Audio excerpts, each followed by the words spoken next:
Pai, no nome santo do Teu Filho, nós estamos aqui reunidos em Teu nome. E eu peço ao Senhor que neste momento, onde nós seremos expostos à Sua palavra, que essa palavra, ela seja a palavra Logos, mas também que seja a palavra Rema. Que ela seja a palavra que o Senhor tem para a igreja, mas ela também seja a palavra Rema, que seja aquela palavra pessoal, única.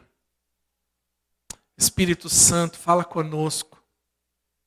Ministra nosso coração por meio dessa palavra. Que possamos ser cheios da Tua presença, em nome de Jesus. Amém. Abra a tua Bíblia no livro de 2ª Carta aos Coríntios, capítulo 4. Nós vamos ler a partir do versículo 7.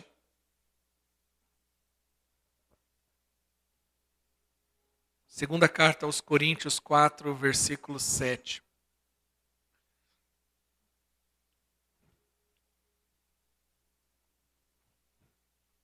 Hoje,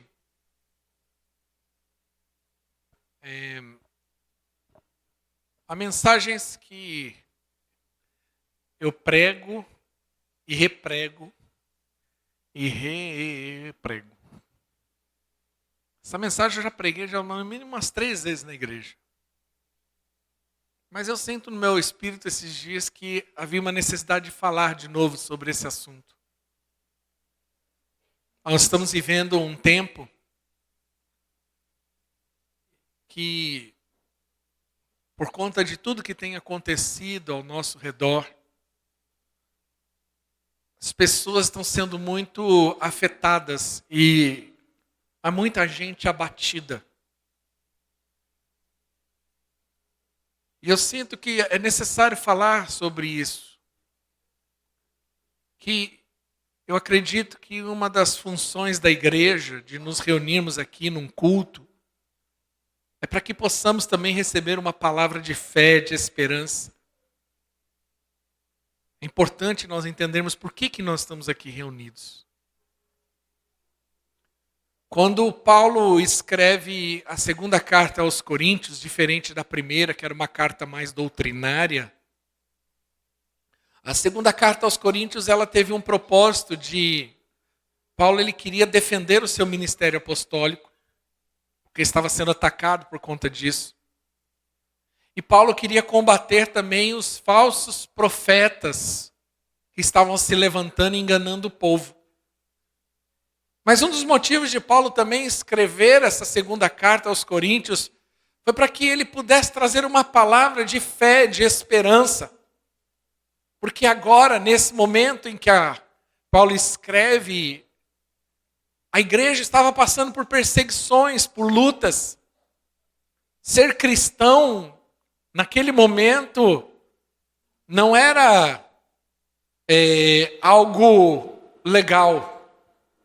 Ser cristão era ser contraditório. O cristão era considerado inimigo do Estado.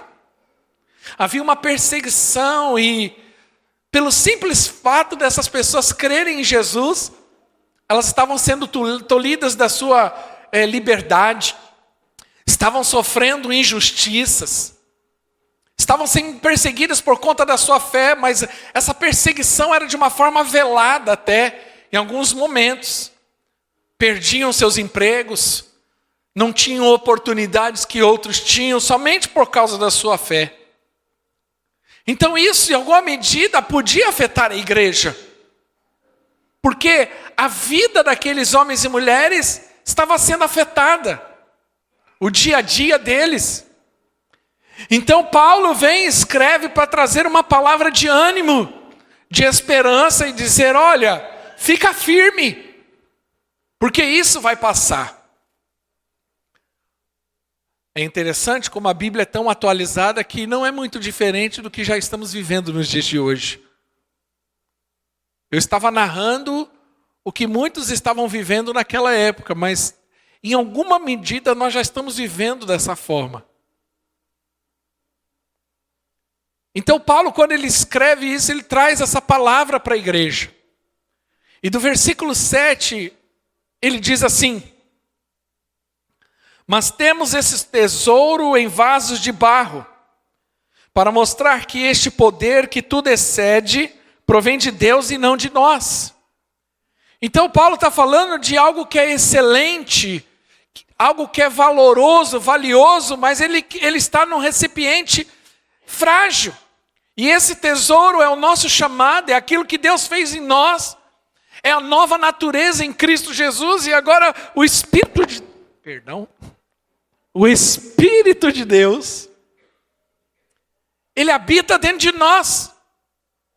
Esse é o tesouro, porém, ele está num vaso de barro, num recipiente frágil que é o nosso corpo. Mas ele diz no texto,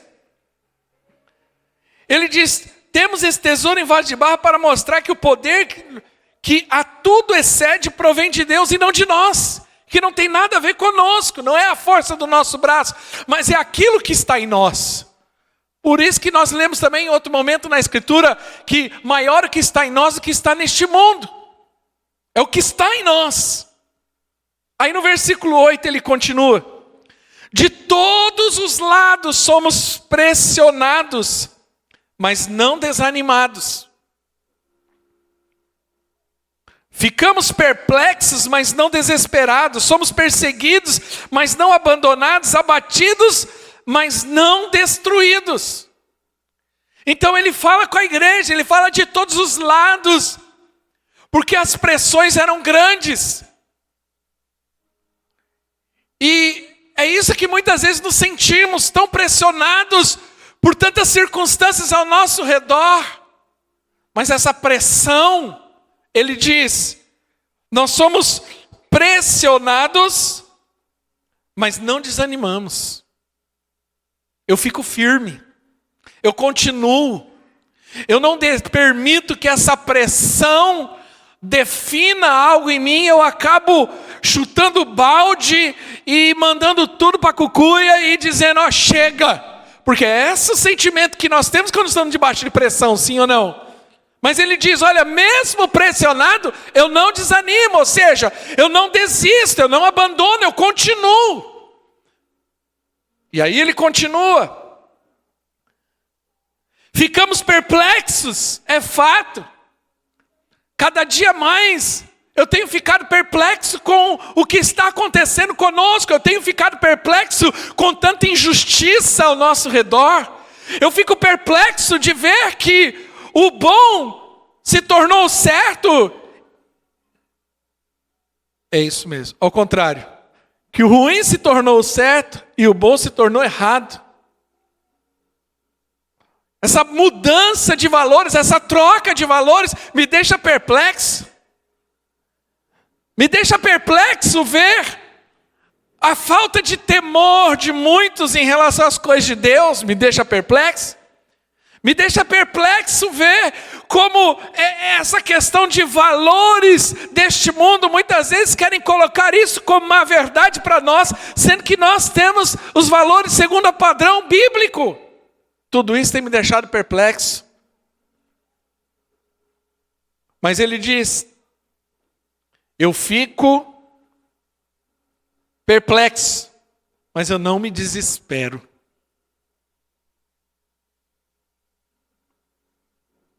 Nós somos perseguidos, mas não abandonados. Já existe uma perseguição. Hoje, já estamos vivendo momentos em que o simples fato de nós sermos cristãos já nos coloca como algo como segunda categoria. Gente de segunda categoria, ridicularizado. Gente que não tem inteligência. E nós estamos vendo os movimentos se levantando contra a igreja. Então, não se espante. A perseguição já está acontecendo. E hoje nem mais velada é. Mas ele diz, mesmo perseguido, eu não sou abandonado. Porque ele sabe em quem ele crê. E ele fala abatido. Quantas vezes nos sentimos abatidos, é verdade. Não posso negar que tem dias que eu estou abatido. Mas ele diz, mesmo que eu esteja abatido, eu não estou destruído.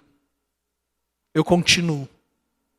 É aquele dia que você não tem vontade nem de levantar da cama, mas você tem responsabilidade. Coisas que nos abatem, que tiram nossas forças, que tiram a nossa esperança, que tiram a nossa fé, e nós desanimamos muitas vezes. Paulo, ele fala porque ele sabia o que era lutar contra todos esses sentimentos. O que é o desânimo? Desânimo é quando nos sentimos incapazes diante das lutas, nos sentimos impotentes diante de circunstâncias, e isso traz desânimo, porque não podemos fazer nada. E isso nos abate. O desânimo vem quando nós perdemos a perspectiva e não conseguimos mais enxergar uma luz no fim do túnel, não conseguimos mais enxergar uma solução. E quando nós entramos nesse ambiente tenebroso da falta de perspectiva, nós ficamos abatidos, nós ficamos desanimados. E Paulo tinha essa consciência. Se você olhar lá depois no capítulo 11 dessa mesma carta, ele fala das lutas e adversidades que ele teve. Foi apedrejado, foi chicoteado, passou por naufrágios, passou fome, passou nudez, passou frio, tudo em nome de Cristo. Ele se tornou um pária da sociedade porque ele cria, porque ele pregava o evangelho. Porque ele tinha uma posição em relação à palavra de Deus. E ele foi perseguido, e o texto lá não foi perseguido fora só, mas ele também foi perseguido dentro da própria igreja. Paulo tinha consciência, no livro de Filipenses capítulo 4, ele relata e dizendo, olha, eu aprendi a ter muito, aprendi a ter pouco, aprendi a passar necessidade, aprendi a viver em abundância. Tudo posso naquele que me fortalece, ou seja, Paulo tinha uma experiência de vida, de altos e baixos, de lutas, de guerras, de dificuldades e adversidades que poderiam abatê-lo e desanimá-lo ao ponto de parar, de deixar, de abandonar. Então Paulo, por meio disso tudo, ele tinha autoridade para escrever e dizer, olha, nós passamos por isso, mas fica firme.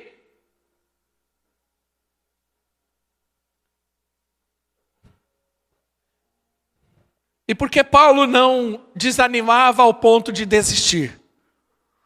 A única coisa que parou, e o ministério de Paulo nunca parou, porque Paulo morreu.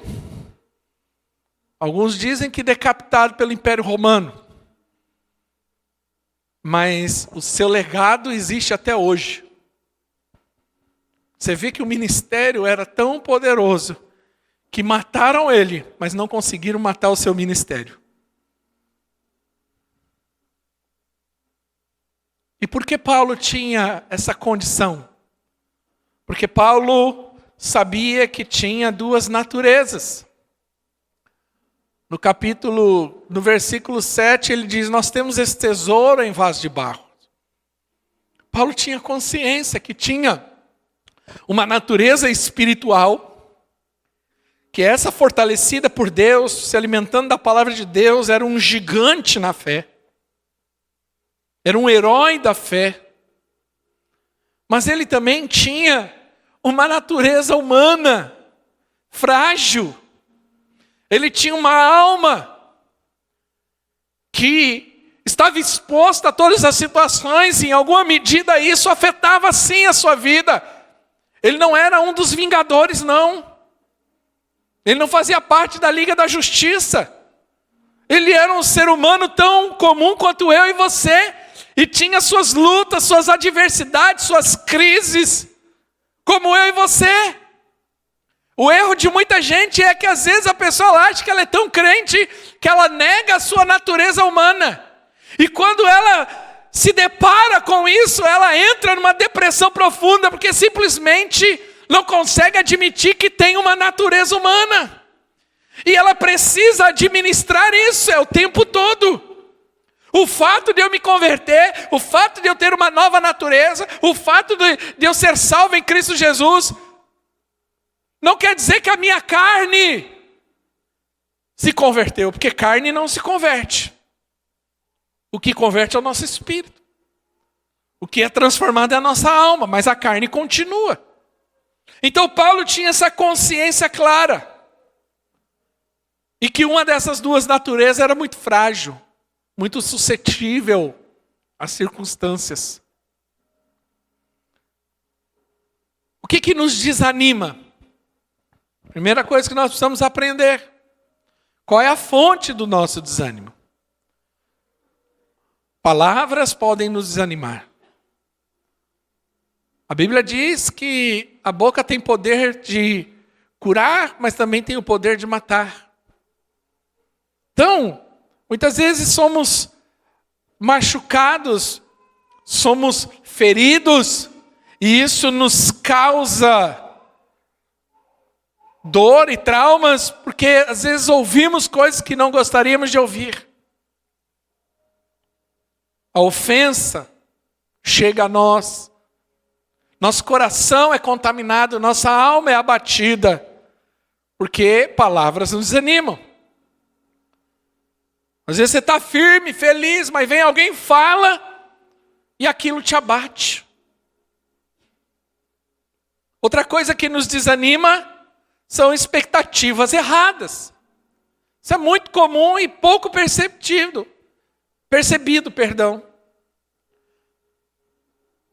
O que é expectativa errada? É quando eu crio uma expectativa a respeito de alguém ou de algo, e eu não sou correspondido da forma que eu gostaria, de que eu esperava. Quantas vezes nos decepcionamos com pessoas, mas na sua grande maioria esmagadora, nós nos decepcionamos porque nós criamos expectativas erradas. Nós esperávamos algo que a pessoa não pôde nos dar, ou não falamos para ela se ela poderia dar. Isso acontece muito em casamento. Às vezes a mulher fica frustrada porque ela queria que o marido fizesse algo, mas ela nunca falou para o marido fazer algo. Ah, pastor, mas pelo amor de Deus, né? O que custa? O que custa é que para ele, se você não falar, não vai, e vice-versa. Tem que haver um alinhamento de expectativa. Eu falo isso muito em muitas reuniões minhas.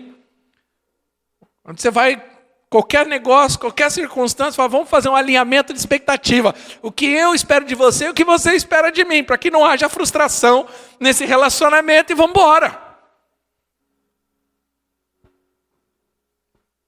Ah, mas, por exemplo, por que tem crente que fica frustrado, decepcionado, desanimado com a igreja? A grande maioria, porque criou uma expectativa que às vezes nem a igreja pode dar, ou nunca falou. Ou que não sei, na cabeça dela, ela criou aquilo como uma realidade e achou que o outro lado ia chegar a fazer alguma coisa e não fez. Ah, que triste. Expectativas erradas. E a falta de perspectiva. Quando você não consegue enxergar o fim. Quando você não vê a luz no fim do túnel. Quando você não vê uma solução, isso nos abate. Quando nós estamos dentro de uma circunstância e aquilo está nos consumindo, a nossa energia, a nossa fé, e você não vê uma solução, não vê uma saída, você não vê uma data final para isso, isso nos tira completamente a alegria, o ânimo, a vontade. Faz sentido para vocês? Temos que entender. Outra coisa interessante, porque muitos desanimam e o tema dessa mensagem é a resposta de Deus para o desânimo. É que o Evangelho, ele não é uma promessa de soluções de problemas. O Evangelho mostra que nós temos um Deus que é companheiro, mesmo em meio à adversidade. Eu tenho combatido isso, porque eu confesso aos irmãos que eu não aguento mais ouvir essas balelas que a gente ouve por aí. Esse evangelho triunfalista com mistura de coaching, apresentando o evangelho de que agora a sua vida vai se resolver, entrega a sua vida para Jesus, que tudo vai dar certo, que tudo vai ficar maravilhoso, que você não vai ter mais problema, que tudo vai ser lindo. Isso não é evangelho. Em nenhum momento no evangelho há uma promessa de uma vida plena aqui. Essa vida plena está reservada para a eternidade. Mas aqui o próprio Jesus disse, no mundo tereis o quê? Aflições. O que você entende com aflições? Mas tem de bom ânimo, porque eu venci o mundo. Ou seja, eu sou o exemplo, aguenta. Eu fui para a cruz, mas aguenta. Nesse mundo nós estamos sujeitos à injustiça. Nesse mundo nós estamos sujeitos a circunstâncias. Mas há muita gente que desanima porque ela não foi preparada, ela não foi ensinada a passar por adversidade. Aí ela cria e ela começou a crer num Deus que era só ela dar dízimo, só ela ofertar, só ela dar o Isaac dela que ela ia ficar rica, milionária, né? E aí ela não vê as coisas acontecendo, ela se frustra e aí ela fica decepcionada. Mas porque ela foi enganada, no fundo ela foi enganada. Infelizmente tem muita igreja fazendo isso.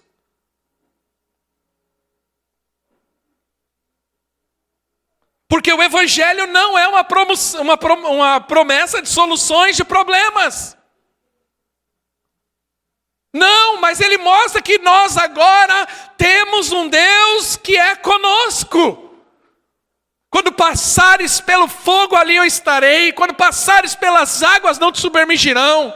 É o Deus que me permite entrar dentro da fornalha de fogo, mas não me deixa queimar lá dentro, porque Ele está lá dentro comigo. Ele é companheiro. É o Deus que anda comigo no vale da sombra da morte. E eu sei que no meio da angústia eu estarei com Ele. E Ele me acompanha.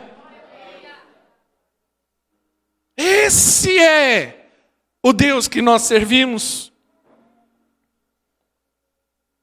Terceira coisa, porque muitos desanimam. Precisamos entender que todo sofrimento é relativo. Há uma tendência nossa de que quando nós estamos sofrendo, parece que sempre a nossa dor é a maior. Parece que a nossa dor é maior. E eu não estou aqui desmerecendo a dor de ninguém. Mas nós precisamos entender que todo sofrimento é relativo. Olha no versículo 16.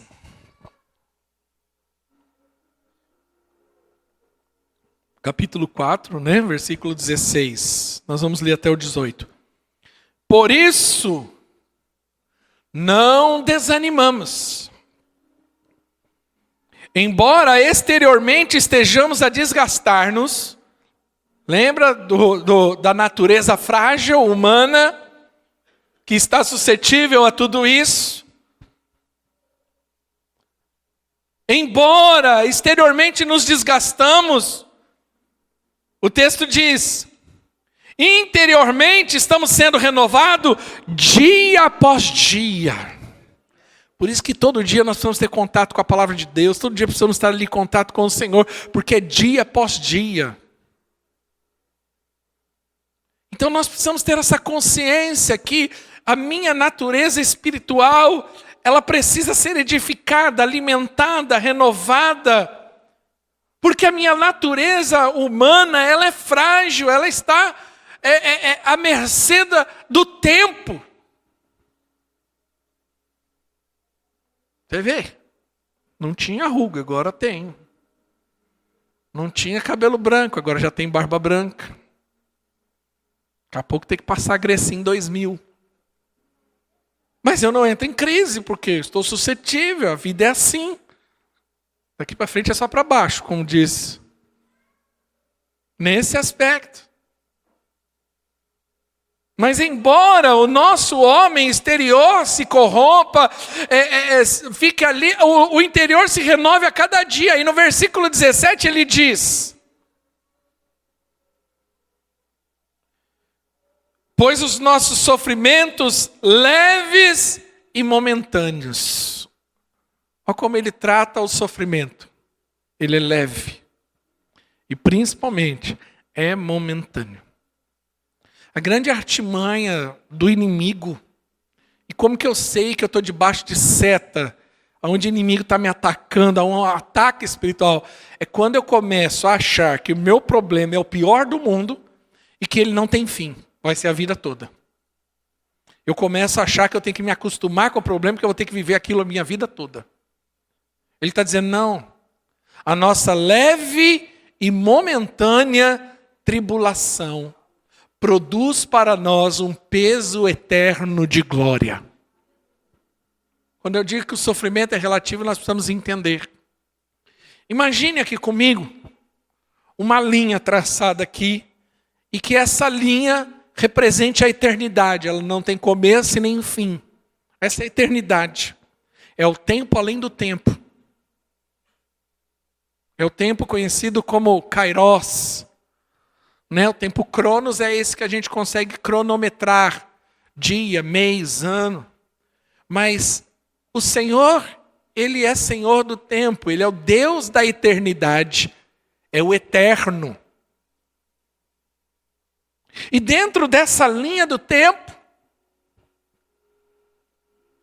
a sua vida, que dura em média 70, 80 anos, em média, ela representa um pontinho bem pequenininho, ou seja, toda a sua história, ela está resumida em um pontinho bem pequenininho nessa linha gigantesca. Quando você olha nessa perspectiva, e porque isso que Paulo estava enxergando, você lembra em próprio texto de 2 Coríntios, que ele fala que ele foi levado ao terceiro céu, Paulo teve um arrebatamento. Ele não diz o que aconteceu lá, mas é simplesmente o seguinte: quando você é levado para esse nível de revelação, você passa a ter uma perspectiva diferente das coisas. Porque é uma questão de perspectiva. Se eu estou vivendo esse momento, a minha crise, ele naquele momento parece ser uma coisa interminável, muito maior do que eu consiga suportar. E quando eu estou olhando ela no nível dela. Mas quando eu venho para esse nível de entendimento e eu começo a ter uma visão, um entendimento dessa forma, e eu entendo que a minha história é importante, mas a minha história está inserida numa história e que aquilo se torna muito pequeno. E foi por causa desse entendimento que Paulo fala a nossa leve e momentânea tribulação. E aí ele faz uma comparação. Porque ele diz a nossa leve e momentânea tribulação produz para nós um peso eterno de glória. Ele diz, olha, o sofrimento existe, é real. Não estou fugindo, não estou ignorando, mas comparado ao que está produzindo em mim a glória de Deus, esse problema se torna tão ínfimo perante a glória e a eternidade do Senhor.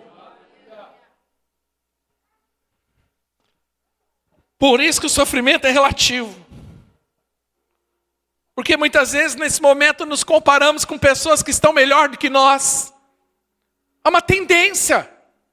Quando eu estou mal, a gente tem uma tendência sempre em olhar para quem está numa condição muito melhor do que eu. Mas nos esquecemos que existe muita gente numa condição muito pior. Uma das coisas que o pastoreio da igreja me ensina e me ajudou muito na minha vida é que, e muitas vezes passando por crises e dificuldades, achando também dentro desse sentimento de não vai ter solução, e nesses momentos, independente da minha crise, eu tinha que dar suporte a alguém. Eu tinha que atender uma família, eu tinha que socorrer alguém. E aí eu chegava lá, olhava para aquilo, quando eu saía da situação, eu fazia uma comparação e voltava para casa grato. Falava assim, olha, eu achava que eu estava com problema. Aquele problema que era grande se tornou pequeno. Aquele problema que era pesado se tornou leve. Quando eu comecei a ver que outros estavam passando por situações muito piores. E muito mais difícil. O que é um problema de uma falta de recurso para pagar uma conta quando você tem que socorrer uma mãe que perdeu um filho? O que é o problema de uma briga de casamento por conta de um sapato no lugar errado, quando você tem que socorrer uma mulher que foi espancada pelo marido? O seu se torna tão pequeno que às vezes a gente fica até envergonhado. Fala, meu Deus, e eu reclamando aqui da minha vida. O que é o seu problema de falta de, às vezes, um Danone, né? Às vezes de uma carne de primeira dentro de uma panela, quando você tem que dar suporte para uma família que está comendo fubá e água faz 3 dias. Quando você sai de uma casa que você visita e você vê criança, faz 3 dias que está comendo fubá com água. E quando você chega com uma bolacha, as crianças fazem uma festa. E às vezes aquele pacote de bolacha que está rolando lá dentro do seu armário faz meses. Você entende? Porque Paulo disse, a minha leve e momentânea tribulação.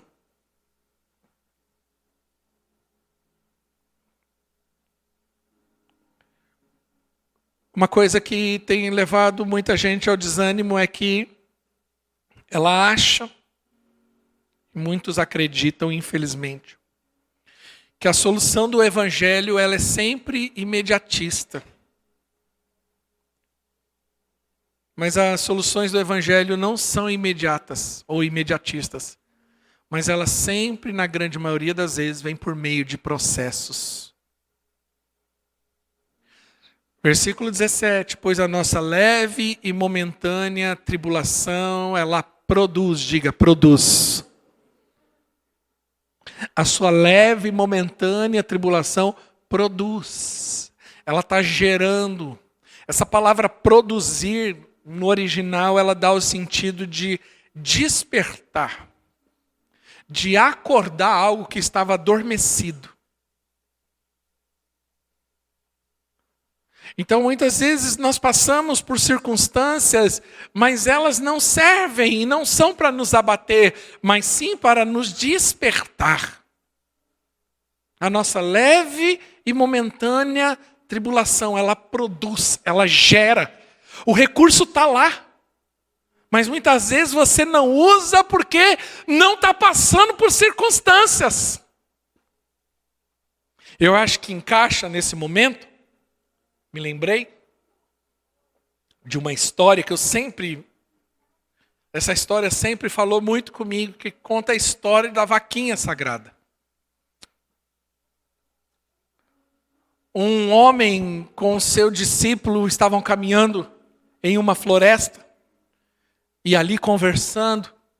Quando eles chegaram num descampado e viram uma casa bem simples, aquelas casinhas no meio do mato, mas bem pobrezinha. Uma casa de pau a pique, com uma cerquinha velha. E não tinha nada. A única coisa que eles perceberam de diferente naquela casa foi uma vaquinha do lado. Eles entraram lá, foram lá, pediram água, e enquanto eles estavam tomando água, um daqueles 2 homens perguntou para a família, e viu ali uma família toda. Como que vocês vivem aqui? A gente vive aqui bem. Bem, né? Já percebendo que o ambiente era um ambiente de miséria. Não, nós vivemos bem porque nós temos a nossa vaquinha sagrada. Não era sagrada, mas vocês vão entender. Mas o que é isso? Ela dá um leite. O leite nós tomamos, O excedente a gente faz um queijo, vende um queijo por um pacote de arroz, por um pacote de feijão e a gente vai vivendo. Ah, muito bom. Esses dois homens saem de casa e o mestre ali virou para um rapaz, para o discípulo e falou, volta lá e dá fim nessa vaca. O discípulo indignado falou, não, é a única fonte de sobrevivência. Ele falou, não, faz o que eu mando. E ele foi lá e sumiu com a vaca. E foram embora. Tempos depois eles voltam, aquele rapaz volta. E quando ele se lembra que ele estava no mesmo lugar daquela família, ele falou, vou ver o que aconteceu. No mínimo, morreram de fome. Quando chega lá, eles viram uma casa bonita, arrumada. Tudo pintado. Tudo bonitinho no lugar. Tinha até carro novo. E ele foi lá correndo perguntar, aconteceu aqui, tinha uma família antigamente. O que aconteceu com aquela família? Somos nós. Vocês? Mas o que aconteceu? Um tempo atrás passei aqui, você estava numa condição, rapaz, nem te conto. Nós tínhamos a nossa vaquinha. Mas eu não sei o que aconteceu, um dia ela sumiu. E depois que ela sumiu, a fonte esgotou, não tinha mais o leite que fazia o queijo que trocava pelo feijão. E aí nós tivemos que nos movimentar. Um foi trabalhar, o outro foi trabalhar. Quando vê, gerou riqueza, produziu e nós estamos aqui vivendo uma melhor qualidade de vida. É justamente isso. Quando fala que ele vai produzir em nós, é porque no caso dessa família já existia. Já estava lá, mas algo precisou acontecer, uma perda, nesse caso, para que eles se despertassem para viver uma nova condição de vida. Na nossa vida é assim também, é por meio de processos que muitas vezes a gente não entende, que são dolorosos, que são difíceis, mas eles sempre são para um propósito de Deus na nossa vida. Quem crê, diga amém. Nós precisamos entender que com Deus não se pula etapas. Precisamos andar segundo a vontade dEle. E entender que tudo coopera para o bem daquele que ama o Senhor. Agora, porque muitas vezes nós desanimamos. Nós nos angustiamos, na grande maioria das vezes, e isso é um alerta, igreja, isso serve para mim. Isso serve para você. Nos dias de hoje, principalmente, a gente é bombardeado por circunstâncias e informações. Nós muitas vezes caímos nessa armadilha. Que é, nós nos angustiamos porque alimentamos mais o homem exterior do que o homem interior. Por que a disciplina espiritual ela é fundamental? A oração, a leitura, o jejum. Porque essas disciplinas nos ajudam a edificar a nossa vida espiritual. Porque, como eu disse no começo, a carne não se converte. A carne não se converte. Por isso que Paulo mesmo escreve dizendo, olha, tem uma parte de mim que quer fazer o bem, mas tem outra que só quer aprontar. A carne não converte. Então você nunca vai acordar de manhã falando assim, ai, que vontade de jejuar. Você nunca vai acordar falando assim, ai, que vontade de orar. Isso são disciplinas que você tem que impor para matar a sua carne. Paulo dizia, eu esmurro a minha carne. Esmurrar a carne é isso. É acordar às vezes numa hora que você não queria acordar, debaixo de um frio, para ir lá orar. Isso é esmurrar a carne. Esmurrar a carne é você não comer numa hora que você queria comer, porque você se propôs a jejuar. Porque a carne, ela sempre vai querer coisa da carne. Não é assim? A pessoa senta lá, ela começa a ver uma série. Quando ela vê, ela está no segundo capítulo, terceiro capítulo, daqui a pouco ela está na segunda temporada, terceira temporada, 4 horas da manhã, ela tem que acordar 6:30 da manhã, mas ela não consegue pregar o olho e fica ali, ó. Nem no banheiro foi, está de fralda quase. Não pisca. Mas quando é para orar, ai que luta. É que nem aqui na igreja, irmãos. Eu ainda fico feliz com os irmãos. Mas tem um monte de gente que dá pito em mim quando eu passo do horário. Pastor, olha o horário. Ó. Tem uns irmãos que daí mesmo já começa. Para dar o toque em mim.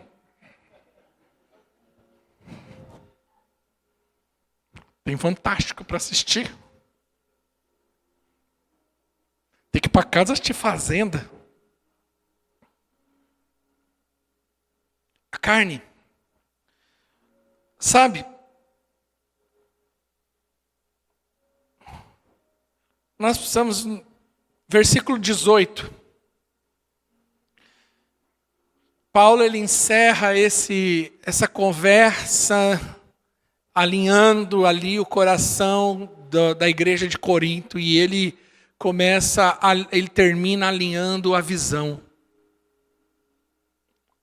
Alinhando a expectativa, a percepção, porque ele diz, olha, assim fixamos os olhos não naquilo que se vê, mas no que não se vê. Porque o que se vê é transitório, é temporal, mas o que não se vê é eterno. O tempo todo. Nós temos que estar fazendo um exercício gigantesco às vezes, para não desviar o nosso olhar para aquilo que é de fato verdade. É nos apresentado tanta situação que há uma tendência.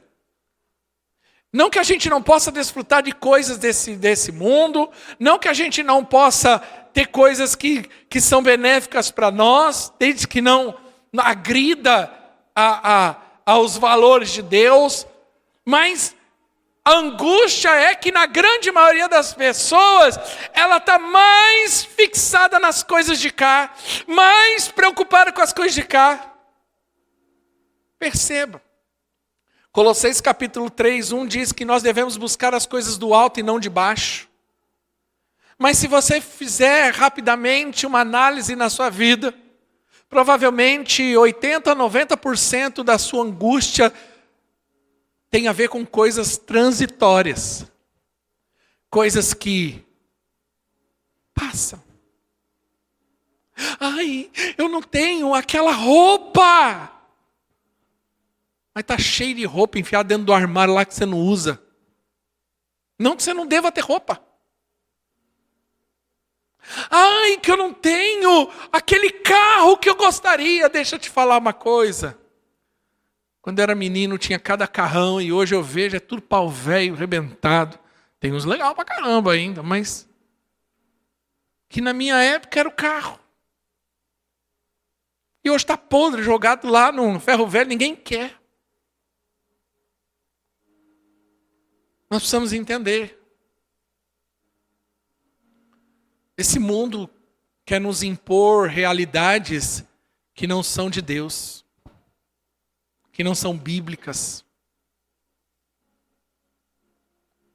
Esse mundo não tem nada para oferecer que possa nos trazer esperança. O governo desse mundo, os governantes desse mundo, nada. O sistema, nada. Tudo isso é transitório. Entra rei, sai rei, mas Deus continua sendo o mesmo. O que fazia com que aqueles homens fossem lançados nas arenas e mortos por leões. É porque a preocupação deles e os relatos históricos contam que muitas vezes se encontravam cristãos sendo atacados por feras, aplaudido pelas multidões. E esses cristãos orando e glorificando a Deus. Sabe por quê? Porque alguém que está prestes a morrer tem esse tipo de comportamento. Porque ele entendeu que a mordida de um leão não seria nada comparado à glória do Senhor sobre eles. Eu queria chamar o ministério de louvor.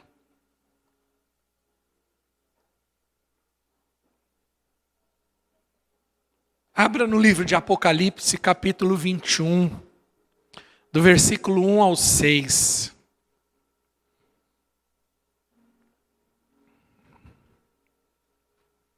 Apocalipse 21.